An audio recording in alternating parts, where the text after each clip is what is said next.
trademark gets bigger and bigger the longer it's been in one place. A cattle brand. Yes, a cattle brand. A cattle brand is a cattle owner's trademark.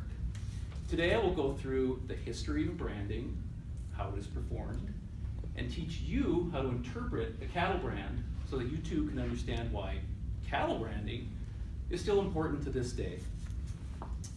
First, let's consider the history. Do your best to envision this scene. A calf struggles with its feet bound. A rancher approaches with a hot branding iron in hand, and the smell of seared flesh permeates the air as the calf bowels in pain. Now, as barbaric as that seems, cattle branding had a definite purpose.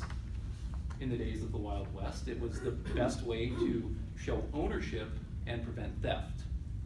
Remember that most rangeland wasn't fenced, and some ranchers owned extremely large herds of cattle.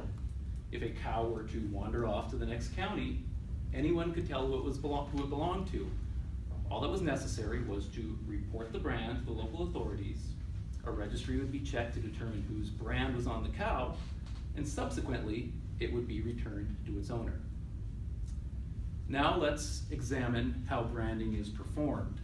There are two types of branding. There is hot and there's cold.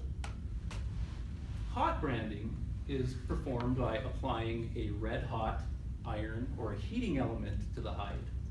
This technique kills the hair roots and creates scar tissue. It's quick, it is painful, but the results are immediate and permanent. Now, freeze branding, on the other hand, is a relatively newer technique. First, the hair is clipped down to skin level, then a super chilled iron is applied.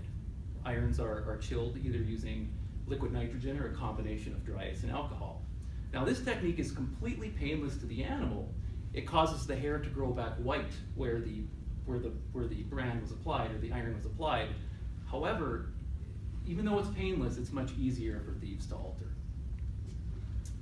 Now for the fun part. Let's learn the language of cattle branding. All you need to do is apply a few simple techniques and you too can become fluent in the language of cattle branding.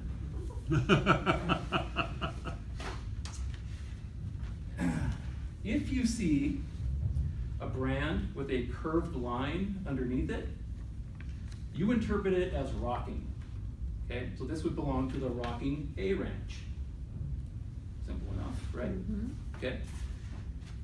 If you see a brand tipped on its side, this is lazy. Okay, this would be the lazy bee. If you see these little leg-looking things underneath the brand, this means that it's either walking or running. This would be the walking or the running C. And if you see a curved line over the top of the brand, it's swinging. This is the swinging D. If you see a brand completely tipped over 180 degrees on its head, this is crazy. Okay? This is the crazy F ranch. And lastly, if you see these little squiggly things on the top, those are wings. This is flying. So this would be the flying A. Okay? Seems simple enough, right? Yes. Everyone got it? Yeah. Mm-hmm. Okay, well, I'm going to ask for class participation here. I'm going to see what you learned. There is a test. I'm going to show you a series of cattle brands, and I want you to tell me who these belong to. Okay? Can anyone tell me from the class the name of this cattle ranch? Walking Eye. Walking Eye. Jay, are you a rancher? No, I can't rehearse. It's unbelievable. How about this one here? The Rocking Tree Ranch. The Rocking Tree, Elizabeth. Yes, very quick. Everyone see it? The Rocking Tree. Right. Okay, here's a combo. This one's a little trickier. Start at the top and work your way down.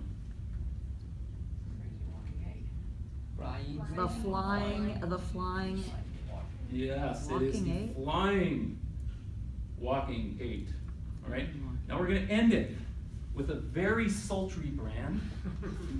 Very challenging one too. Can anyone tell me who this What ranch this brand belongs to? That is the swinging, rocking Jeffrey. The swinging, rocking Jeffrey Pertee, absolutely. What if I did this? The crazy, Yeah, you got it, swinging, you got it. rocking That's Jeffrey it. Purdy. Well done. Well done, class. You passed. I think you could comfortably visit my family in North Dakota and fit right in. Now, there is more to a brand than recognizing a brand than just the brand itself. When ranchers register a brand, they also declare which area of the animal bears the symbol. So if it's the left shoulder, the right flank, the jaw, it's that combination of the brand and the location together that a rancher would register. To repeat, brands are rooted in the history of this country because they were effective trademarks. Ranchers have always used hot branding, but some now choose to use other techniques such as cold branding, and there is a universal system still in place to this day to read and identify brands. Now, in a time when so many are concerned with animal welfare, it is hard to imagine that maybe more humane techniques like microchipping or electronic tagging are more widely adopted. However, branding is still the most secure method of identification, and with beef prices still at near all-time highs, it seems that unless the world turns vegan, cattle branding will be around for some time to come.